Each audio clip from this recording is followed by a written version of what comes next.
నమస్తే.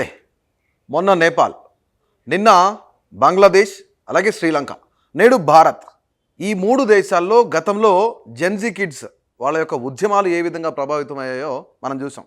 ఈరోజు భారత్లో కూడా జెన్జీ కిడ్స్ ఏ విధంగా ఉద్యమం చేస్తున్నారో సోషల్ మీడియా పరంగా మనం చూస్తూనే ఉన్నాం.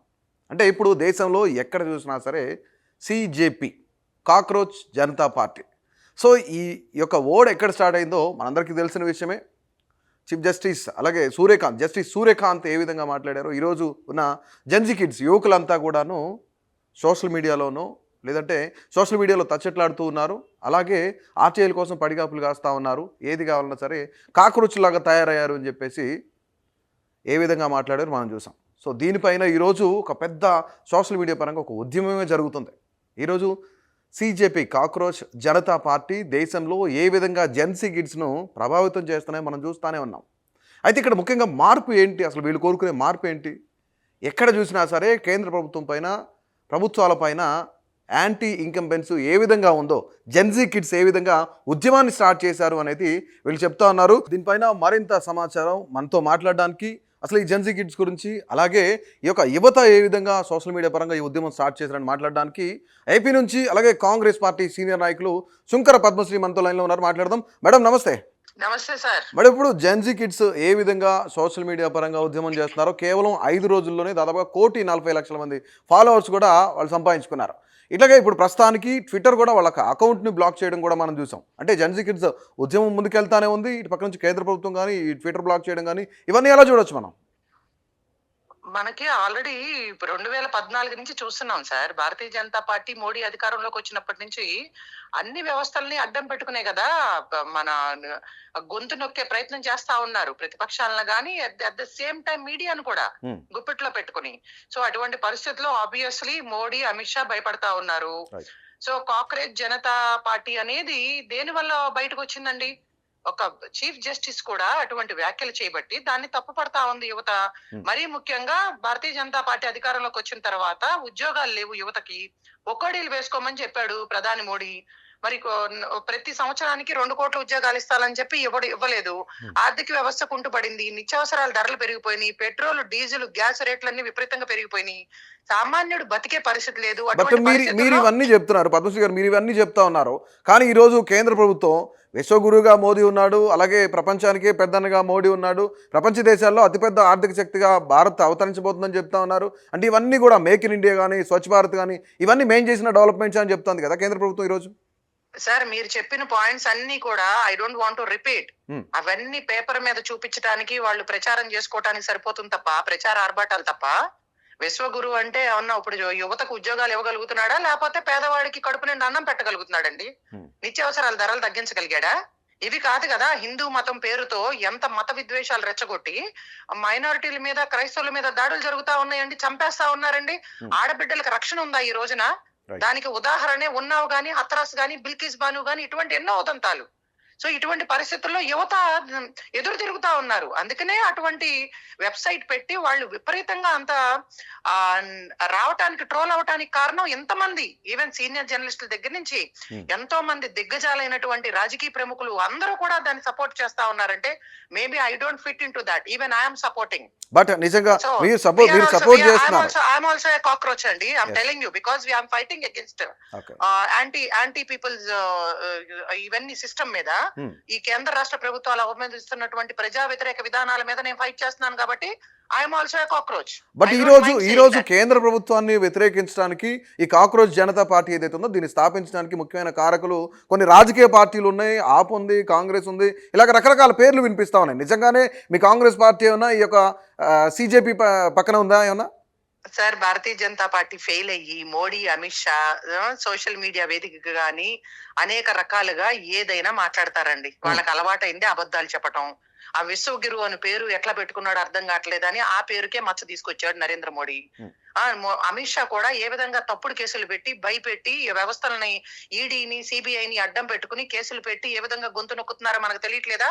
ఇప్పుడు పాపం ఆ కాక్రోచ్ జనతా పార్టీ పెట్టినటువంటి అతన్ని కూడా ఢిల్లీలో ల్యాండ్ అయితే అరెస్ట్ చేస్తారంట, బెదిరిస్తా ఉన్నారు. ఈ అకౌంట్స్ కూడా, సోషల్ మీడియా అకౌంట్స్ అన్ని కూడా వాళ్ళు బ్యాన్ చేయడానికి కారణం ఏంటండి? భయపడే కదా. Because the youth are supporting. మీరు తమిళనాడు తమిళనాడు ఎలక్షన్స్ చూశారు సార్. జెన్‌జెడ్ యూతే కదా బయటకు వచ్చి ఈ రోజున అంత ఒక కామన్ మ్యాన్ కి ఓట్లేసి గెలిపించింది. Because of the inflation and because they are jobless. They are not able to survive. చచ్చి ఆత్మహత్యలు చేసుకుంటా ఉన్నారండి. ఇప్పుడు పేపర్ లీక్ అవటం వల్ల ఎంతమంది యువత రోడ్డున పడ్డారండి. ఇవన్నీ కూడా అర్థం కావట్లేదు కేంద్ర ప్రభుత్వానికి, మోడీకిను, Amit షాకి.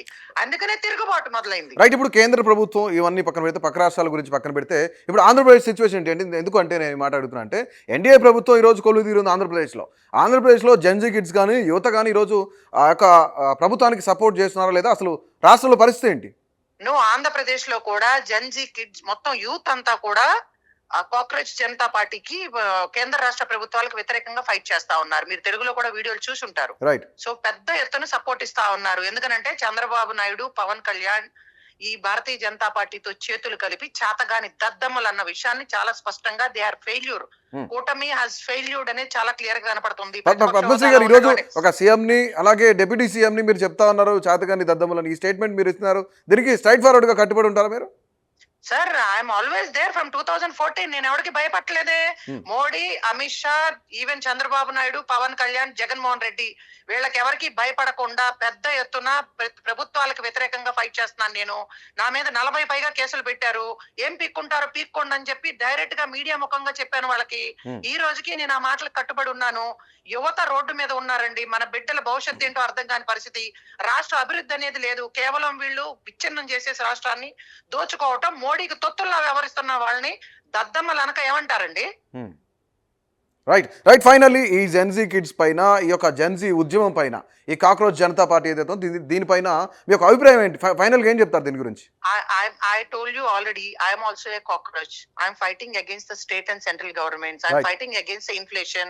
I am fighting against the price rise. I am fighting against the against anti-people's activities. And I'm in support of the youth అండి. సో అందుకని ఏంటంటే ఈ కేంద్ర రాష్ట్ర ప్రభుత్వాలు ఫెయిల్ అయినాయి కాబట్టి పెద్ద ఎత్తున యువత తిరగబడతా ఉన్నారు. మేమందరం కూడా సపోర్ట్ ఇస్తా ఉన్నాం. రైట్. థ్యాంక్ యూ పద్మశ్రీ గారు. Thank you sir.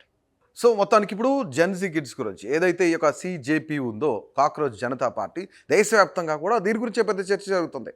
చాలామంది ఆర్థిక విశ్లేషకులు కానీ, చాలామంది పొలిటికల్ అనలిస్టులు కానీ, ఇంకా చాలామంది సీనియర్ జర్నలిస్టులు కానీ వీళ్ళంతా కూడా వీళ్ళందరికీ సపోర్ట్ ఇస్తున్నారు. చాలా రాజకీయ పార్టీలు కూడా ఇస్తున్నారు. కానీ ఇక్కడ కొన్ని రాజకీయ పార్టీలు ఈ యొక్క సిజేపీ బ్యాక్గ్రౌండ్లో ఉన్నాయి అని చెప్పేసి చాలామంది చెప్తున్నారు. అది వేరే విషయం. కానీ నిజంగానే సిజేపీ బ్యాక్గ్రౌండ్లో ఈ పార్టీలన్నీ ఉన్నాయా లేవనేది పక్కన పెడితే, ఒక్కసారి సిజేపీ పార్టీ ఏదైతే ఉందో, వీళ్ళు కాక్రోచ్ జనతా పార్టీ ఏదైతే ఉందో, వాళ్ళు కొన్ని డిమాండ్లు కూడా చెప్తా ఉన్నారు. వాళ్ళ ఉద్యమాన్ని ఏ విధంగా ముందుకు తీసుకెళ్తామని చెప్తా ఉన్నారు. ప్రధానంగా వాళ్ళు డిమాండ్లు చూస్తే, సిజేపీ అధికారంలోకి వచ్చాక, రిటైర్మెంట్ అయ్యాక ఎవరైతే చీఫ్ జస్టిస్లు ఉన్నారో వీళ్ళంతా రాజ్యసభ సభ్యులుగా నామినేట్ అవ్వరు. సో ఇది ముఖ్యంగా మనం చాలా సందర్భాల్లో అనేకమైన సంచలనాత్మకమైన తీర్పులు ఇచ్చిన ఎవరైతే న్యాయవాదులు ఉన్నారో, సీనియర్ జడ్జిలు ఉన్నారో, వీళ్ళంతా కూడా రిటైర్మెంట్ అయిన వాళ్ళందరికీ కూడా ఈరోజు మన రాజ్యసభలో కూర్చొని ఉన్నారు. అది దేశవ్యాప్తంగా అందరికీ తెలిసిన విషయమే. రైట్. ఇంకోటి ఏంటంటే, సిజేపీ లేదా ప్రతిపక్ష పాలిత రాష్ట్రమైన ఒక న్యాయమైన ఓటు డిలీట్ అయినా సరే సిఈసిని ఇక్కడ ముఖ్యంగా ఇమీడియట్గా అరెస్ట్ చేసే ప్రయత్నం చేస్తామని చెప్తున్నారు. పౌరుల ఓటు హక్కు కాలరాయడం ఉగ్రవాదానికి తక్కువేమీ కాదు. ఇక్కడ ముఖ్యంగా సిఈసి గురించి కూడా మాట్లాడుతూ ఉన్నారు. అంటే రీసెంట్గా మనం పశ్చిమ బెంగాల్లో దాదాపుగా 90 లక్షల పైగా ఓట్లు తీసేసిన పరిస్థితులు చూసాం మనం. ఇక తెలంగాణలో కొన్ని ఓట్లు తీసేసారని గొడవ జరిగింది. అలాగే తమిళనాడుకి సంబంధించి ఇలాగ చాలా చోట్ల జరిగింది ఓట్లు తీసేశారని చెప్పేసి. ఇలాంటి పరిస్థితులు ఎక్కడా కూడా ఉండనివ్వమని చెప్తా ఉన్నారు. ఎందుకంటే ఓటు హక్కు అనేది ఖచ్చితంగా ప్రతి ఒక్కరు వినియోగించుకోవాలి కాబట్టి. అయితే పార్లమెంట్లో సీట్లు పెంచకుండానే మహిళలకు 33% కాదు 50% రిజర్వేషన్లు మేము కల్పిస్తామని చెప్పేసి కూడా చెప్తున్నారు. ప్రతి క్యాబినెట్లో 50% మహిళలకే రిజర్వేషన్ కల్పిస్తామని చెప్తున్నారు. అంబానీ, అదానీ యాజమాన్యంలో నడుస్తున్న అన్ని ఏవైతే ఈ యొక్క సంస్థలు ఉన్నాయో వాటన్నిటినీ కూడాను ప్రభుత్వ పరం చేస్తామన్నట్లుగా వాళ్ళు మాట్లాడుతూ ఉన్నారు. ఇది వాళ్ళకి మేనిఫెస్టో ఈరోజు. అంటే మొన్న మనం చూస్తే నేపాల్లో యొక్క ఉద్యమం జరిగింది, జెన్జీ కిడ్స్ ఉద్యమం జరిగింది. నిన్న శ్రీలంక, బంగ్లాదేశ్లో జరిగింది, నేడు భారత్లో జరుగుతూ ఉంది. సో ఇక్కడ అందరూ కూడా మేము కాక్రోచ్, అంటే పార్టీ సీనియర్ నాయకులు కూడా మేము కాక్రోచ్ అని చెప్తున్నారు. కేంద్ర ప్రభుత్వం పైన విమర్శలు చేసే ప్రతి ఒక్కళ్ళు కూడా మేము కాక్రోచ్ అని చెప్తున్నారు. చూద్దాం ఈ యొక్క ఏదైతే ఒక కాక్రోచ్ జనతా పార్టీ ఉందో ఎంతవరకు ముందుకెళ్తుంది ఏంటి అనేది కూడా మీ యొక్క అభిప్రాయాన్ని అయితే తప్పకుండా తెలియజేయండి. చూస్తూనే ఉండండి ఆంధ్రప్రభ.